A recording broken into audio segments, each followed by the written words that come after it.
नमस्कार साथियों। सुचीर बालाजी एक 26 साल का लड़का सैन फ्रांसिस्को में अपने अपार्टमेंट में मरा हुआ पाया गया है। तो कौन है ये सुचीर बालाजी और कैसे ही AI that is Open AI, जिसका एक फैमिली चैट जीपीटी आप बढ़िया तरीके से जानते हैं, उससे इसका रिलेशन था और किस तरह से इसने विसल ब्लोअर का काम किया था। और रिलेट किया जा रहा है ये कहीं कुछ ऐसा तो नहीं कि इसको किसी ने मरवा दिया हो। हालांकि अभी तक पुलिस ने कहा है कि ऐसा कुछ एविडेंस देखने को नहीं मिल रहा है, बल्कि सुसाइड का केस सामने आ रहा है। आइए इस वीडियो के अंदर कई इंपॉर्टेंट टॉपिक्स को हम डिस्कस करते हैं, जैसे कि एक एथिक्स के पर्सपेक्टिव से हम समझेंगे कि विसल ब्लोवर्स कौन होते हैं, और उसके अलावा हम बताएंगे और भी चीजों में, जैसे कि कॉपीराइट लॉज क्या होते हैं, कॉपीराइट क्या होता है और कॉपीराइट लॉज हमारे भारत में क्या है। साथ ही में ये भी समझेंगे कि इलॉन मस्क का इस पूरे चीजों से क्या रिलेशन है। आइए शुरुआत करने से पहले चैनल को सब्सक्राइब जरूर कर लीजिएगा। प्यारे साथियों, कई सारे न्यूज़पेपर्स की ये हेडलाइन बनी हुई है, न्यूज बनी हुई है कि सुशील बालाजी एक 26 वर्षीय लड़के थे, इनकी जो है वो मौत हो गई है, मतलब मृत शरीर इनका पाया गया है इनके अपार्टमेंट में सैन फ्रांसिस्को के अंदर। तो सबसे पहले शुरू से शुरू करते हैं साथियों। सबसे पहले जानेंगे इस पूरी पिक्चर की शुरुआत कैसे हुई, और उसके लिए उस व्यक्ति को समझते हैं जिसका नाम है सुशील बालाजी। दोस्तों, ये एक इंडियन अमेरिकन व्यक्ति हैं जिन्होंने अपनी एजुकेशन को कंप्यूटर साइंस में यूनिवर्सिटी ऑफ कैलिफोर्निया से कंप्लीट किया था। अब उसके बाद इन्हें विसल ब्लोअर क्यों कहा जा रहा है, मतलब भंडा फोड़ने वाला। देखिए, हुआ क्या कि सन 2020 में इन्होंने काम करना शुरू किया ओपन एआई कंपनी के साथ में। जो क्या है उसके बारे में मैं आगे आपको बताऊंगी। ओपन एआई कंपनी के साथ काम करने के साथ ही साथ आप जानते हैं कि 2 साल बाद 2022 में चैट जीपीटी लॉन्च हुआ था और उसके वर्जन्स आने लगे। तो इस पे चैट जीपीटी 3 4 में ये काम करने लगे। अब कुल मिला के देखा जाए तो ये कंपनी के साथ 4 साल से काम कर रहे हैं, क्योंकि ओपन एआई एक एआई, पहले समझिए यहाँ पे क्या है कि ओपन एआई जो है वो इंटेलिजेंस रिसर्च ऑर्गेनाइजेशन है, जिसे 2015 में फाउंड किया गया था। मेन मुद्दा आप यहाँ ये समझिएगा, इसका हेडक्वार्टर कहाँ पे है, इसका हेडक्वार्टर है सैन फ्रांसिस्को में। क्लियर है। इसके फाउंडर्स में एक नाम इलॉन मस्क का भी आता है। इनका इससे रिलेशन थोड़ा सा क्या डिस्टर्ब हुआ उसके बारे में भी आपको समझाती हूँ। बहरहाल चीज क्या हुई है, मेन पहले सुचीर के साथ समझिए। हुआ क्या कि शुरू में तो जब इन्होंने एआई कंपनी में काम किया, कोई दिक्कत नहीं हुई, इन्होंने प्रॉपर। अब यहाँ पे सुशील का कहना यह था कि इन्होंने कई सारी बार इस चीज को समझा कि जब यहाँ पे चैट जीपीटी यूज करता है, डेटा को निकालता है, अब आप उससे कोई सवाल पूछते हैं तो वो आपको समराइज करके एक डेटा देता है।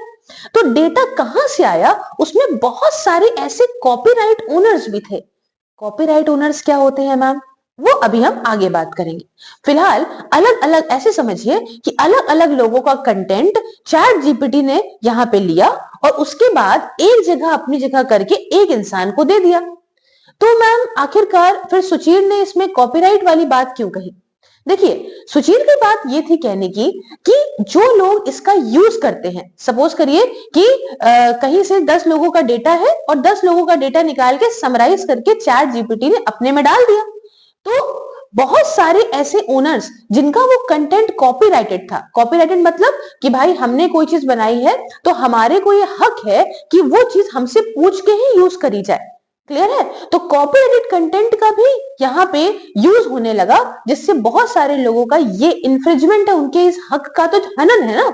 अभी हम डिटेल में इस चीज को समझेंगे, लेकिन फिलहाल समझिए कि आपने कोई चीज बनाई और यहाँ पे आपके पास ये हक होना चाहिए कि सामने वाला उस चीज को जब यूज करे तो वो आपसे परमिशन ले। क्लियर है। अब इसमें एक चीज आती है, उसे समझ लीजिएगा कि आखिरकार फेयर यूज क्या होता है। फेयर यूज का मतलब होता है साथियों कि जब आप किसी का कंटेंट यूज तो करते हो, लेकिन सिर्फ और सिर्फ किसी चीज को एक्सप्लेन, जैसे कि मान लीजिए आप टीचिंग कर रहे हैं तो टीचिंग में आप उसका रेफरेंस ले रहे हैं और उसको पढ़ा रहे हैं, या आप रिसर्च के लिए यूज कर रहे हैं, या आप रिपोर्टिंग के लिए यूज कर रहे हैं। तो ऐसे बहुत सारी चीजें हैं, न्यूज के लिए यूज कर रहे हैं, या आप उसके बारे में कुछ क्रिटिसिज्म दे रहे हैं, तो आप यूज कर सकते हैं। इसके लिए अगर हम देखें तो यूएस के अंदर जो लॉज हैं वो ये लॉज हैं कि आप कॉपीराइटेड कंटेंट को कुछ तरीके से इन सब चीजों में यूज कर सकते हो। मैक्सिमम 6 सेकंड तक आप, या YouTube में भी आपने आपका चैनल होगा तो आप समझ सकते होंगे कि 30 सेकंड तक की, या 10 15 20 सेकंड तक की क्लिप आप यूज कर सकते हो, जिससे आप सिर्फ और सिर्फ क्या कर सकते हो कि आप उस चीज को, उस पर अपना रिएक्शन, आप उसकी जो है क्रिटिसिज्म, उसको एक्सप्लेनेशन इस तरह से दे लो। अदरवाइज आप पूरा कंटेंट कॉपी पेस्ट करके किसी का उपयोग नहीं कर सकते।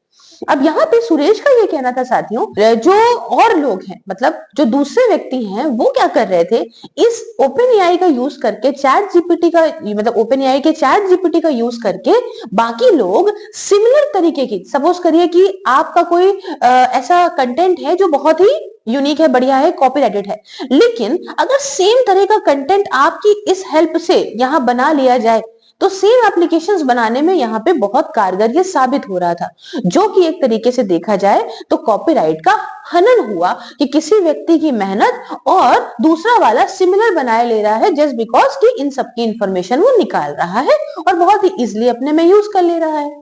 खैर, इस बारे में बहुत सारी डिबेट वगैरह उठी, और इसके अलावा भी अब थोड़ा सा इसका लिंक इलॉन मस्क से समझते हैं, क्योंकि जब सुचीर के पुराने ट्वीट्स में उन्होंने न्यूयॉर्क टाइम्स को लेकर कई बात कही कि भाई हम उनके पास गए थे, हमने पूरी चीजों को उनको बताया था कि भाई ऐसा ऐसा हो रहा है, उन लोगों ने तो हमारा साथ दिया, वो तो न्यूज़पेपर वाले थे, ये सब चीजों को लेकर ट्वीट कर रहे थे। और उसके बाद जब ये खबर सामने आई कि सुचीर की जो है वो यहाँ पे बॉडी मिली है फ्रांसिस्को के अपार्टमेंट में, तो इसको रीट्वीट भी करा गया है इलॉन मस्क के द्वारा, आप देख सकते हैं। अब थोड़ा सा समझिए कि विसल ब्लोअर कौन होते हैं, पहले इस चीज को समझिए, फिर हम समझेंगे इलॉन मस्क और बाकी चीजों का कॉन्टेक्स्ट इसमें क्या रहा।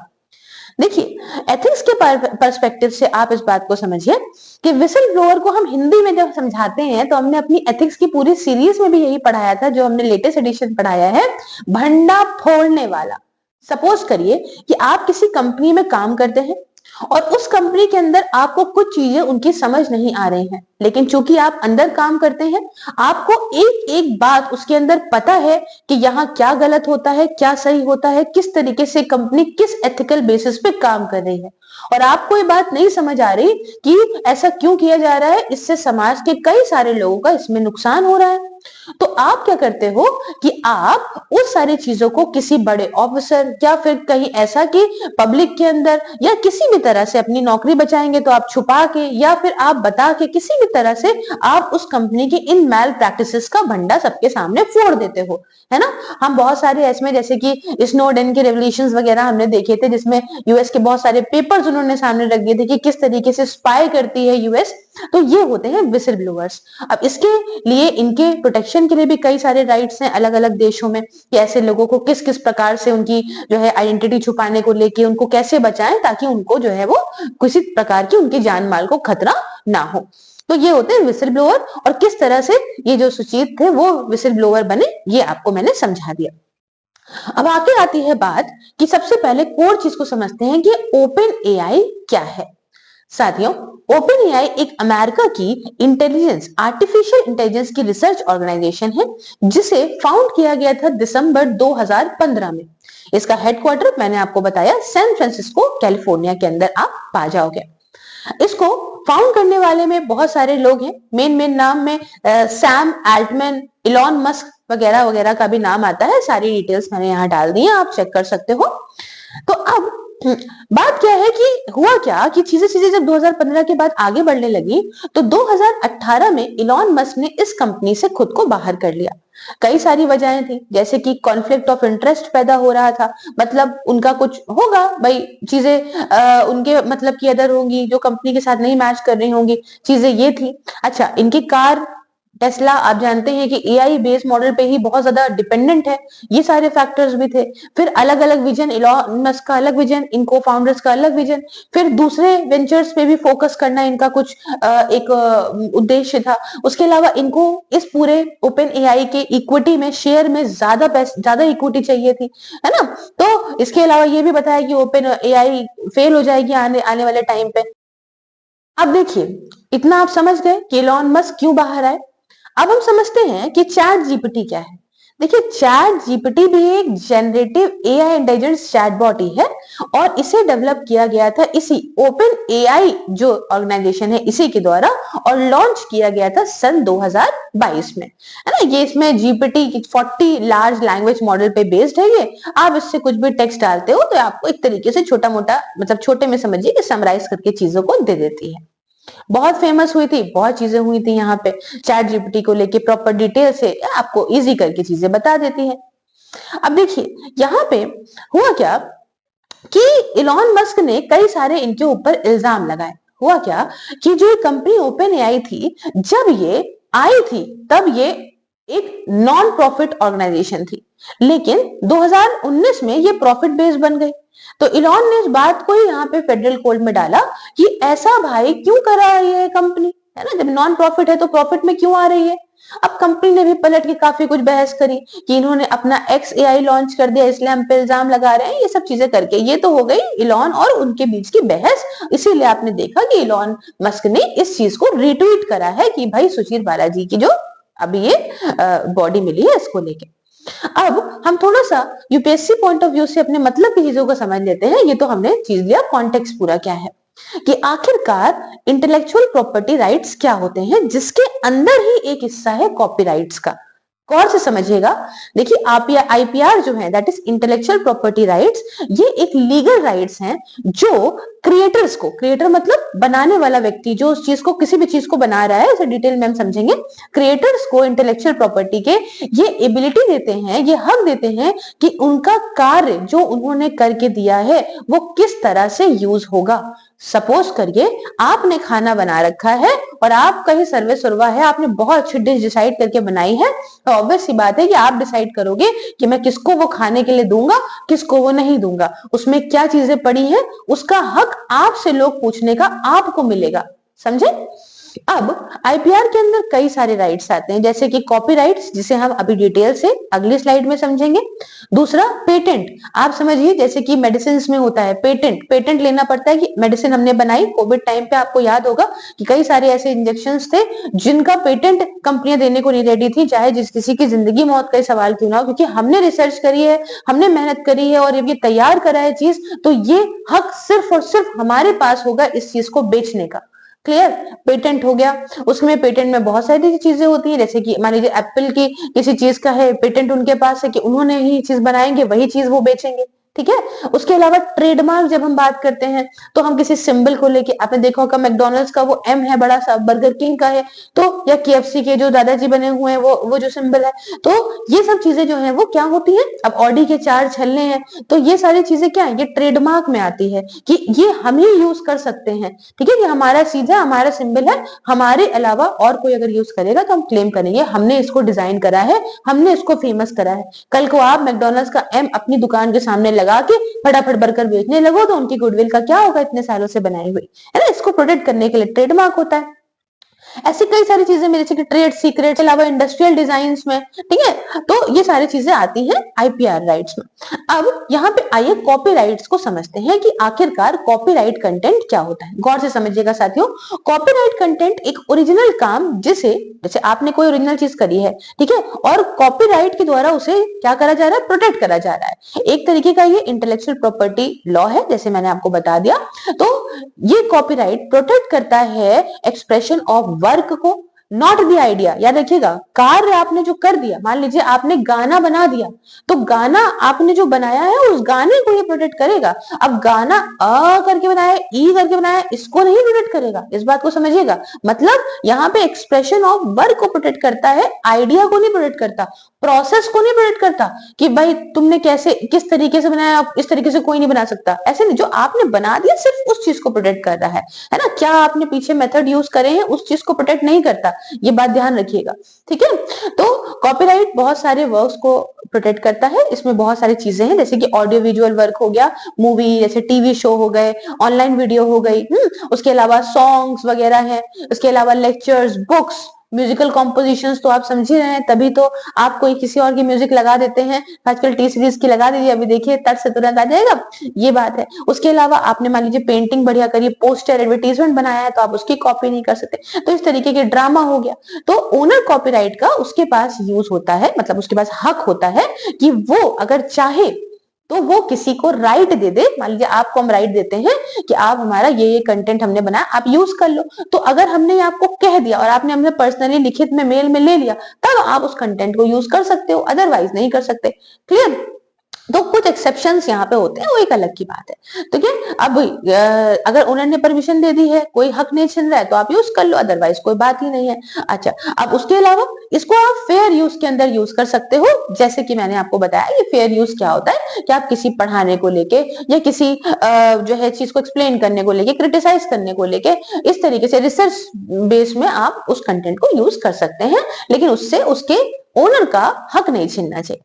अब आपका भी हक पढ़ाई में ना छीने, इस वजह से मैं आपके लिए लेकर आई हूँ वर्चुअल लाइब्रेरी, जो सिर्फ 99 रुपए पर मंथ में है। और आप कांटेक्ट कर सकते हो इसके रिगार्डिंग मुझसे 9919785532। डिटेल्स डिस्क्रिप्शन बॉक्स में भी है, जिससे आप डिसिप्लिन तरीके से घर में बैठ के पढ़ सकते हैं। अब फेयर यूज क्या होता है, मैंने आपको इसका भी बता दिया कि क्या है क्या नहीं है। तो अब मेन बात यहाँ आती है, दो बातों को पहले समझिए कि मैम इस पूरे विश्व के अंदर सबसे ज्यादा स्ट्रॉन्ग कॉपीराइट के लॉज किस देश में है। तो दोस्तों वो यूएस है, ठीक है। यूनाइटेड स्टेट्स के अंदर सबसे ज्यादा स्ट्रिक्ट लॉज है कॉपीराइट कंटेंट को लेकर, या आईपीआर राइट्स जो होते हैं।